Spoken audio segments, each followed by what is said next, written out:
Hello guys, tuna hian Christmas ani nan minute som panga chi om to som phali ali nga nia kamu chep to ke mapo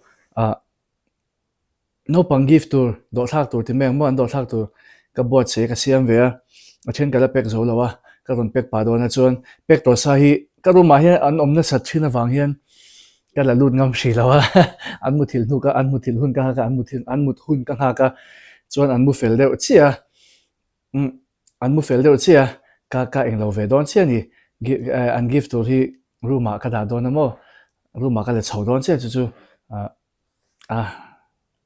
atuk an hon ngai te thlengin vlog ka lo tum don yo kan ti chan ve lange kan se chan ange in hnuai la ka da mo gift tur hi ka zula lo kang o kan ni la nok tu ka mo ti wak nei na polo om lo gift tur he tan ka da an la chho nga rin de kan gift lo la son vek yani etan Christmas tree bula na ute gift tur an da lo la son vek he te he chena lo phur boka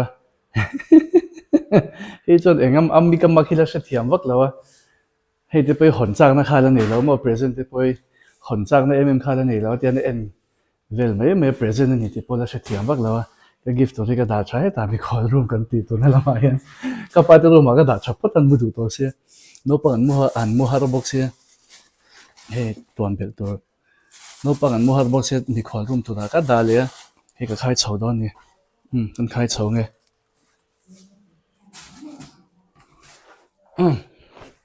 gen la fel zawa he gift tur ho khan ni ta chuan tuan bel tur hi oma pahati ka tuan bel lok anga min je na ton nia chuan sagor bak chek la lo ni mo khum te hi mo an chen dar oi ka mu har to don chuan lo ka te ka phi ka eng lo lu tuk pe to lo ka ti chalu tuk pe to lo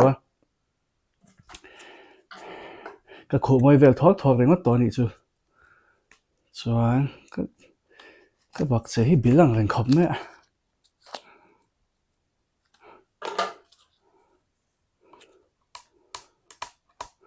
gift to mi ka thiam lo te we ni mi lo be se sang bak lo la tingal rengot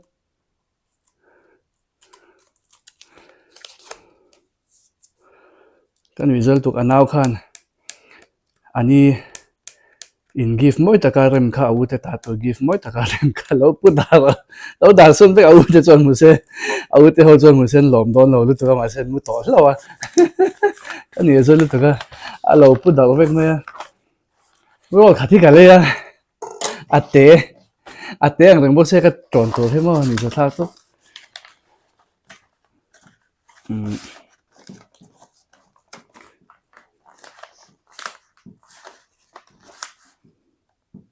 tok vel don ni ti hian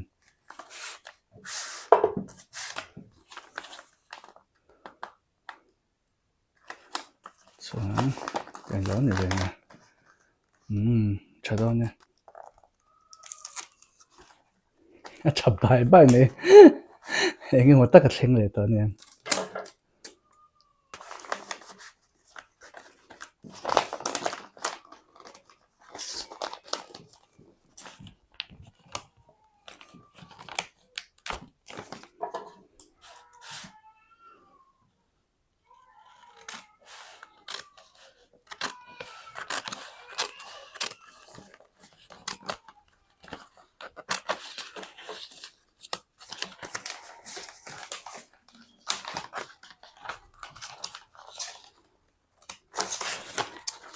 với nó he ho gift ka le na ta tom te tu nu tom da ha ka lo en lo ni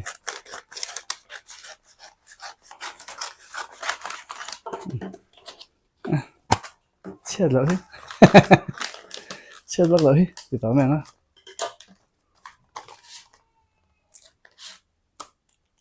an ne so to pa mo tuam chang ti kha shia lu to ka ol sam to pa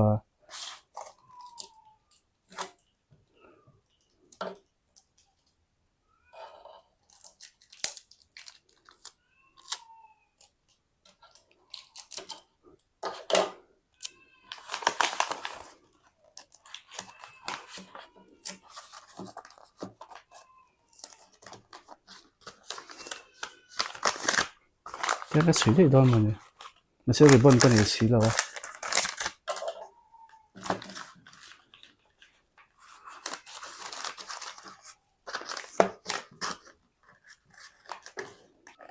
tóm rồi về mấy tuần này tế bốc ha đây này thật xuân cái tỷ về thầy phiên này tóm rồi ta hay tóm rất tốt hay liền ta nè khơi mình nghe căn khen quả lắm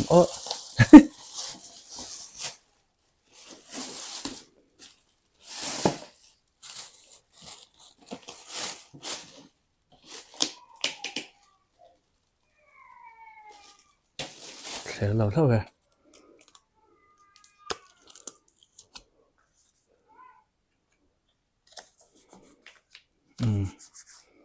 chân nó đi xe hì tỷ lệ mình ngã tiền cha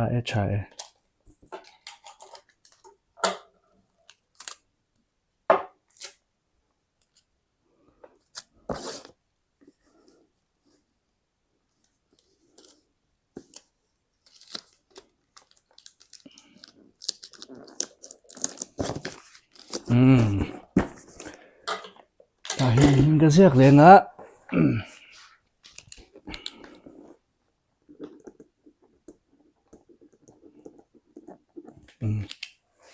thì khán cái em thấy ta gift thầu chú họ chỉ chân làm spot sen cái nào cái phải ngã rồi mang cái hàng anh lo hàng cái em đó nè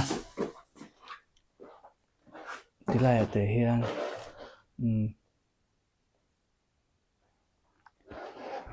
lần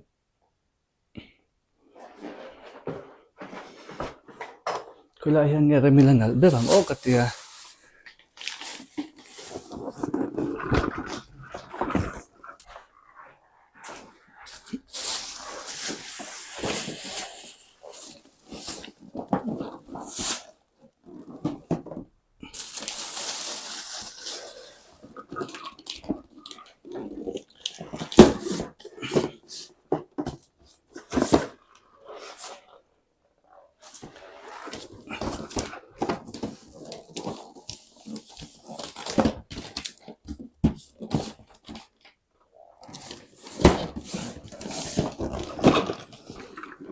cái em hiện là luôn cho kinh cái gì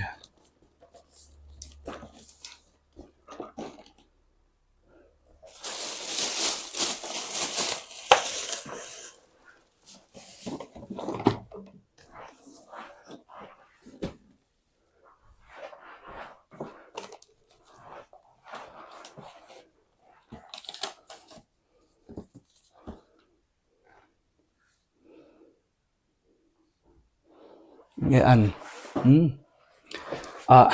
Abraham mà tại tầm đâu lấy cả khát ni thu mò mình tầm lúc tụi chuan nói là mày hiện mình cần đạt lúc nghe mà bây giờ chia thiam chun là ni box here han sem tir don vel khan nào te mà hi chu tian ya mấy sem à chuan klong local se ta hian ring đi cả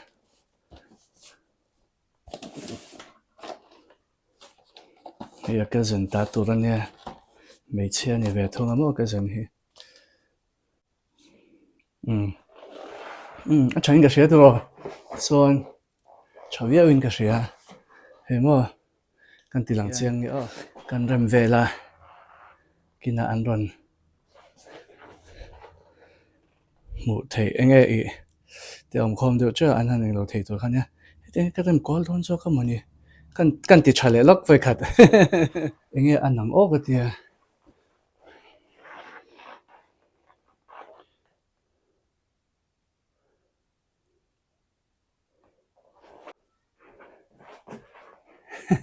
căn lâu anh chiang lệ trên nắng cái thằng lệ thì hiền nằm mắc cái em làm đâu hàng cái tỷ lệ mấy anh là do kinh cái gì à anh ở bộ chỗ lâu này sẽ mỗi cái chỗ bôi một biểu chỗ là thì khăn chấm mấy cái gì cái nghe lo khom mà tiền không có hiện cái chuyện nó khôi cái thì phải á cái mà bộ thì ka in skincare anga skincare te ka te anga chuan mudzai rel don da so pan hi lo pel to der mai ban lo mom ve Christmas Merry Christmas Christmas si bai ve ko zan hi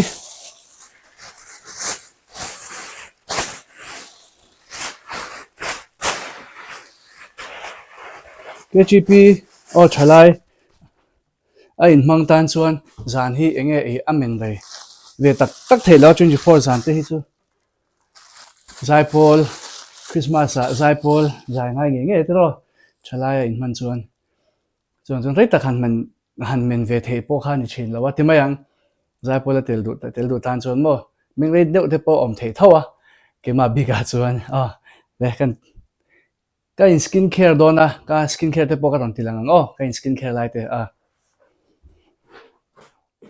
all night time skincare ka ti ve don chi cleansing oil ka mang dona sam bai mi hian in cleansing oil thalan nei atak chakhop me he hi sebum and blackhead cleansing oil ania blackheads te my mom 35 tu tura blackheads an siamina thing ma sat phot tura ania hi mo me beauty in ramhlun not mi te khanin min gift birthday gift min pe kan me beauty in yam ha showroom bula khana noma chakhop me hi ka mang dona chuan he ka man zoa ka a texture lo tilang ka man zoa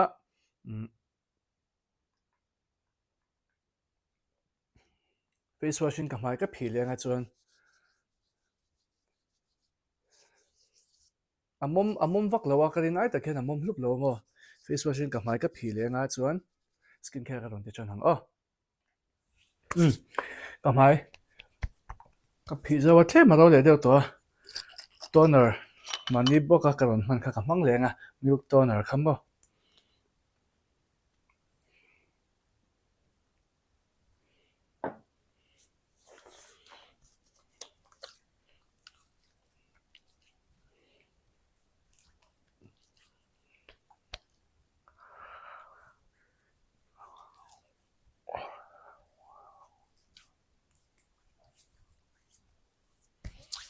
gift kha Abraham makha tambing na chan kholo soinga pakhat hi chu ama asoi to thil pakhat kha anita ka ti sakhi chu mo chuan anaute ho khati sak ven ngai siama kan ti kha chuan ti lo thei lo ta naute kha chuan ama ta tu kan ti le anaute ta kha ama du kha asang lut tuk bi kan ni chu wang chuan anaute ta tu rang kha pakhat kha ka ti tel sak ve le to pa mi pa naupang ve kan nia in chu rol ve khan ani box ya mo thil han ti sak re nen kha in chu rol ve khan ani box ya adik don lawa han ti tel lo ve ange adu zong ba ka khan toys lampang kha a toys lo lu to ka thil du hi boka na pui tling box ya chuan an education school te local to bang hian education an knowledge ta te pon yang chunga an learning skills ta te pon yang puzzle chadeu hi lo ma kha ka ti tel du le box ya an ma lo hi chon in thiam tur khan nom silon una ha chon han she chiang tur khan nau te han gai thei to po khan mo kha kan ti tel le sa ma una wa khel thei tho chu nia a se ming kha ka da ta kha anau te kha gai thei nga chu tiang hisap te chuan ni kan ti chho ve kha ba khan amin kha tam ta deuh bi ka eye cream ka la lo ni mo kan la lo kang ke ma hi ka mu da chuak ve lo to top zanin chu zan dang ang lo takin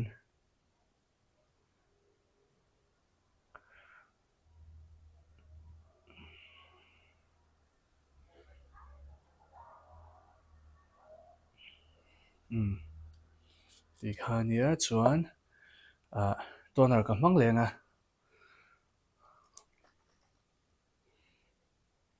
chan chu hyaluronic acid ka mana wangin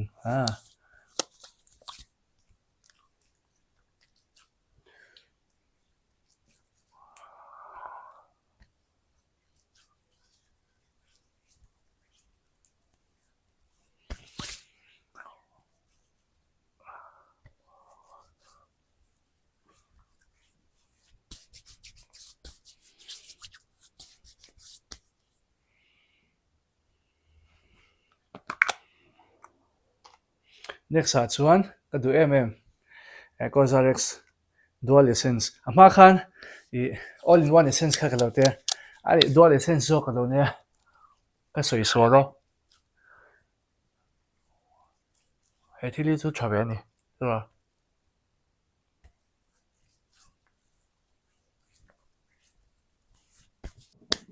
chuan next calming serum kamang lenga Inti kam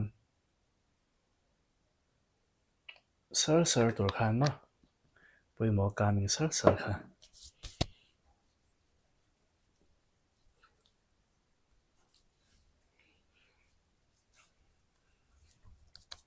asil hundrei lo te kan hak lo kang chuan toner kamang lenga to moisturizer kamangan ain se delta toner kamang lenga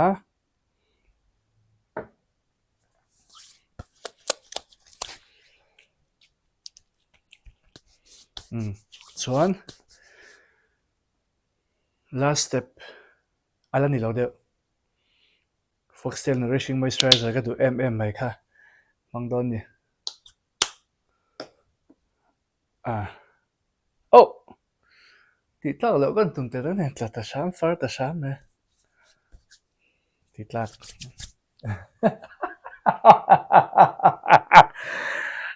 Krismas ni to sala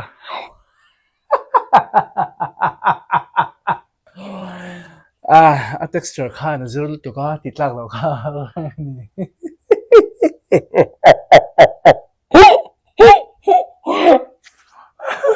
Come ti tla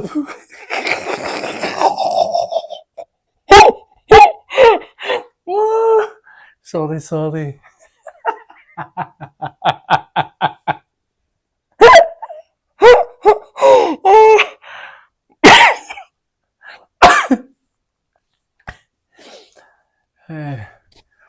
slipper azut la pel no ka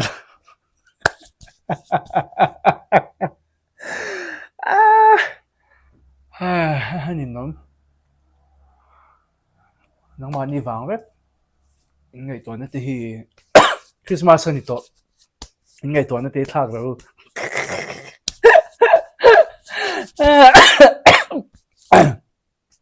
ka nang ma ni wang hui hang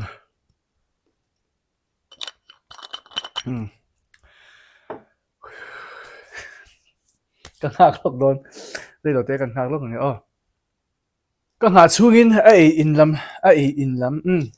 chi kan ti lo ka BB lab hei hi collagen ania chu hei glutathione ania abur chu ka in tak bur chu hi nia mo in lo share du ta khan in lo screenshot le du ta khan hei glutathione ai hi glutathione ania chuan a pink hi collagen ania hei hi wardin chian wardin min gift ania are tho min gift lai chu share ara share ka renga iban e zo ha ve min ti ka renga ka khek ve de boka chuan ba ka o thei le thina ma se ka i zo ve chep to pocket khat che hiom to he po e zo he pocket khat po hi alas pocket po ka in me ka in zo chep to ne thar ka mo le chep to te khalo shop bok la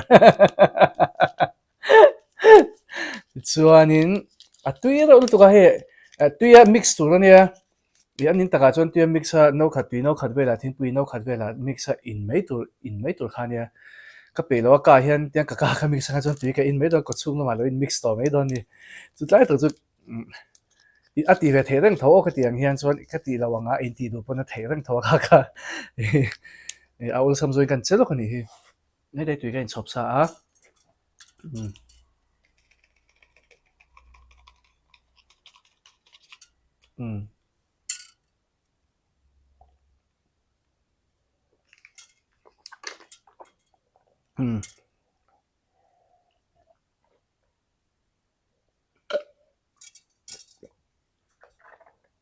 ti khani do der atui lutuk ama tak hi chu mo tui ro lutuk ka ti chuanin lip mask ka manga lip mask COSRX lip mask kamo hi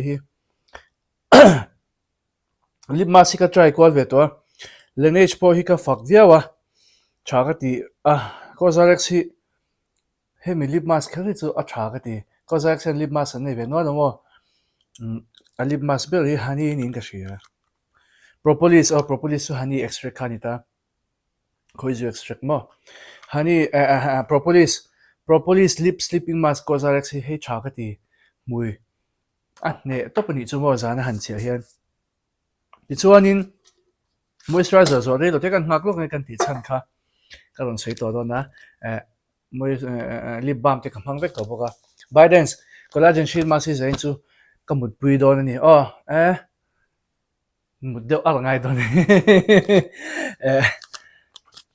ngil ataka mut ngai do na ase mut ngil hi chu ka thei ve reu to ka du chuan ase ka pe lo chang chuan a koi theng pe din ka mu thowa hei RD thoin min gift ania a bom min gift a bom khata hian panga nge mani kha omta khale hei a last piece ani to hei po hi RD khalo shele ro kani zain chu ka hawa chuak tak me ka lom ta pa min gift hi mo collagen maximo ato dewa kan ti phota nge ma se in man thei chuan alo tha mani repairing an chalu to ka mai ro tan te mai enge I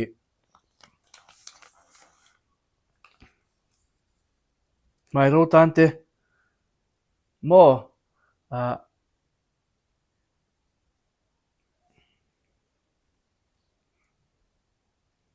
ase thler du to ka tlai taki apoi thlakatin ania mai ro tan te repairing te le etia ka tiang khatiang lam repairing lam du shim tan kha chuan he collagen ma si a chat top a chan chu mo I tian overnight thei box hi overnight thei ba ka hian mo overnight thei box hi overnight thei ba ka hian a chat le na chu overnight lo po khan dakar thum dakar liver kha chia tu ni ta sana lo chon hun om lo shim ta tu pa fa ma in timayang sana lo chon hun kan nei karing lo hetiang mang to chuan ma se award to pa I atira khana boy thlak ka ti ve deuh thaw ni chu chan chu sheet mask ni box si mutpui ngai te kha ape om lo ka te ma se collagen kha ka ron review ma sak khata ka mana tang khan cha ti na kan cha ti na kha ka nei ta ni chu collagen product hi mo collagen lampang hi collagen product ti mela collagen chhuak hi achan chu repairing an chalu tu ka mai ro mai mom Inti phei chuan I apui don tuk chu ni chu chuan chu ba ka chuan I sports te mo khatiang kha I atidal chak ve tlat man regu thei chuan chu tha ka lo ti na lai re lu to kan ta ni khabe lampang khabe amui lampang chok ni khabe po ni lo anoi lampang te mang lo da ve le thuma ma ti hian jo trong wak thei to don lo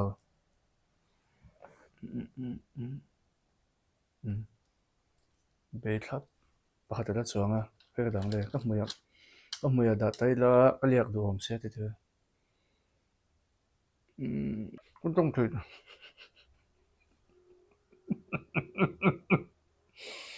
kan ning tuk ti khan ka mut pui don ka hmuya ka da meng ti khan ka mut pui don a chuan nak tu singa ka don ti lang lenga hei vlog pa in ani me ana hi lo thleu mana thin to ta ka bel zok me ang hmuya chuan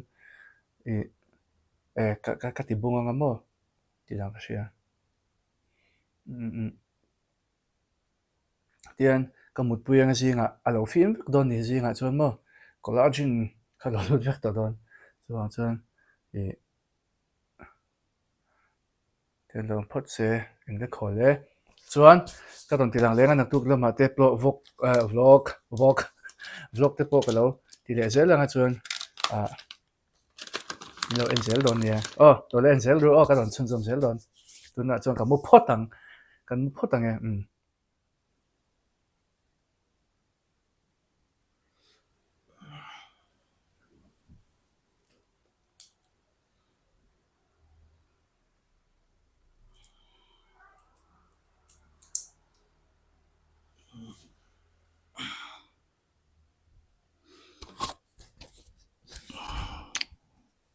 Come.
Nhưng mà tôi 627 là cái thấu.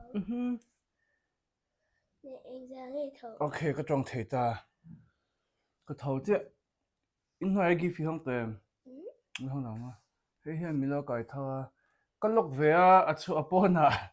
Con cái con na lâu mà. Tôi nào cái nào open ang.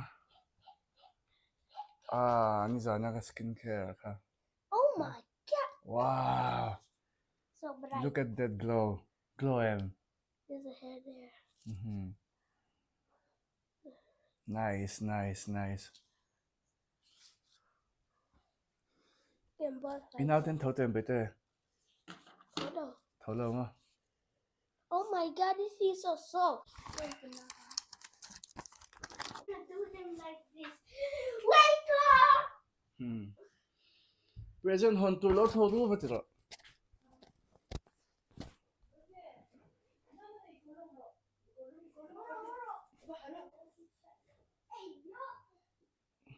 Nên mình thầu glow chiang về. Biden's collagen nghe. Dark riat vel chu. Kamua. Collagen po. Alo. Kiang hal. Alo transparent chắc khóc mày. Cho nó bằng hồ. Cái thầu tì ra. Au. Anh thầu thêm nghe mà. Gift. Anh hôn lại cái còn thì lăng zel đón nhá. Đi cho cái stop my Christmas tu cái gì à? Tu kiến hít khoa tu rằng khóc mẹ in lâu muang khan. Khoa avot viau mấy thấy nè. Chuang cái tên present anh lâu hông ang áo nè. Chuang cái tá tu khắp rồi lấy áo không nghe chuang cái tá tu thang rồi lấy. Chuang. Cái tá lắm. Anh hôn. Hey chuang cái tá chứ bởi tên hey chuang cái tá hey din chuang ai Inti hey. Mine. Không rồi lấy khắp bây giờ hoàn tiền mấy rồi. This is gonna be. Oh my god, what is this? I see something. Yeah. Wow.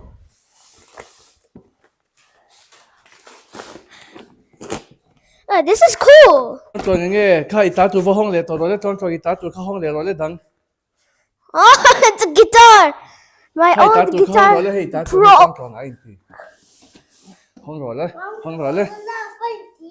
Oh, chuang anh là phải Inti. Oh my god. Is it controllable? Tên lom lo.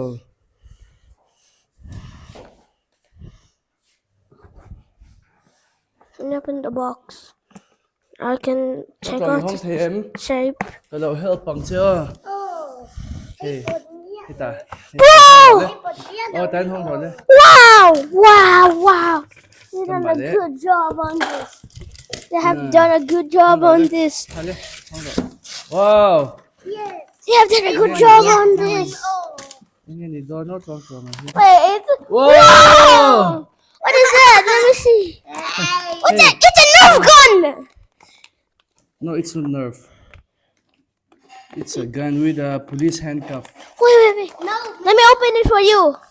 Áo là hông đó. Khá áo guitar khá lỗ hông về rồi nắng. Guitar. Dài nhất rồi.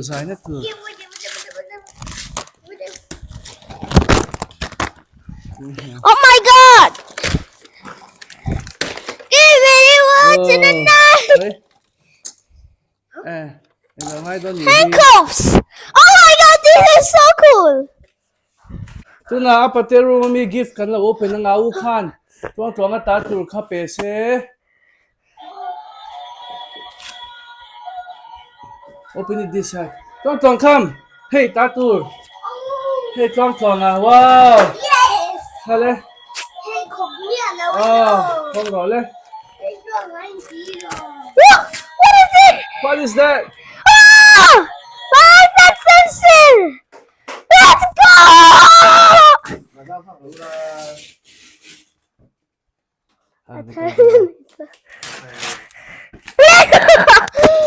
Oh, what is this? Play-Doh! Play-Doh, friend red. không rồi lên Sơn uhi this one Bro, this is mine? yeah this two Wow! it's two initial too Yes, finally! Okay. wow I'll open it. Coca-Cola. không theo let me help you thôi không mà It's the same. yeah same one Oh. How much this cost? very many How much? Tell me.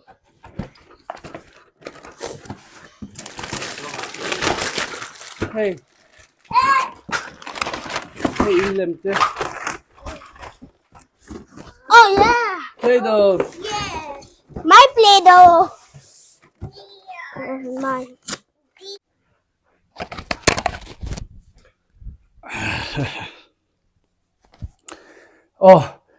in trong hai không tôi nên cái xem tôi nên cái in boal rồi chứ đã có lẽ chân về sai Paul kim tôi đi đã sai cái cần lock có lẽ chân về hi cái trái to cái cặp man đòn là skincare cái tiếng á chuan cái outfit tôi cái đòn thì lăng rồi cái thang lại cho cái đòn thì lăng rất man đòn in cái gì là hay cái hạt đòn á chuan in thang rồi cái đòn thì lăng lên skincare thế po hey ngay thế thil thar vak khom chuang lawa Instagram lama ka reels dona chuwang chuan Instagram lama a details in lo en don ya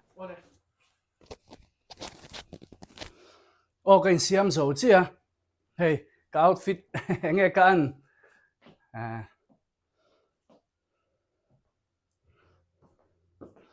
chuan in kala ya to chu tir foundation hitlem ka in ta tanga kan noi nga chuan chumi zo FOXTALE ni englo makeup setting spray kha ani na kan sia chen thenan ka ron mang zo yang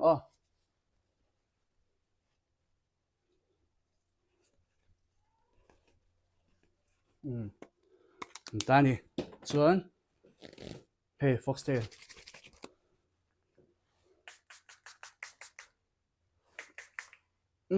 maya vaka hu lu po kha ngai lo te adon lo kha chuan tok mai ni ti chuan in kha ti zong kha tu chuma Christmas pola vlog ka ron siam the te nia chuan to ba Billie Eilish lo thela